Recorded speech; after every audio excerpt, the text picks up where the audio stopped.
अस्सलाम वालेकुम dear viewer. इस वीडियो में आपको ये बताऊंगी कि कैसे आपने अपनी जो पिक्चर है ना उसको आरजीबी कलर से उसको एचएसवी कलर के अंदर चेंज करना है। सिंपली आपने उसको पाथ देना है और पाथ देने के बाद हमने इसकी एक दो कमांड पुट करनी, कमांड पुट करके देन हमारी जो पिक्चर है ना वो हमारी आरजीबी कलर से एचएसवी के अंदर चेंज हो जाएगी। ठीक है, सिंपली आपने इसको पाथ देना है। मैं आपको पाथ दे के बताती हूँ। ये देखिए, आपने इसको किसी भी वेरिएबल में आपने इसको डिक्लेयर कर लेना है, मतलब अपनी जो आपकी जो इमेज है ना वेरिएबल में स्टोर कर लेनी है। कि जो आपकी जो इमेज है ना, अगर आपने अपनी इमेज को कॉल करना हो तो आप इस क्यू वेरिएबल को कॉल करें तो आपकी इमेज कॉल हो जाएगी। ठीक है, इस इमेज को शो करना है। अब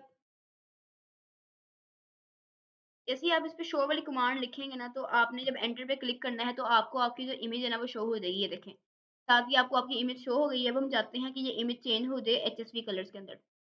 ठीक है, तो आपने सिंपली इसको किसी भी और वेरिएबल में इसको डिक्लेयर करना है और आपने लिखना है RGB2 HSV। ठीक है, जैसे आपने लिखना है अंदर आपने अपनी जो पिक्चर का जो जिस वेरिएबल में स्टोर थी उसका नेम लिख के आपने एंटर पे क्लिक करना है। तो आप यहाँ चेंजिंग देखेंगे अभी कि जब हम लिखेंगे ना नेक्स्ट कमांड की आई एम शो वाली, तो आपकी जो अंदर पिक्चर में जो भी चेंजिंग होगी ना वो भी आपको शो होगी। अभी देखें ये रेड और ग्रीनिश टाइप है। अब हम लिखेंगे आई एम शो।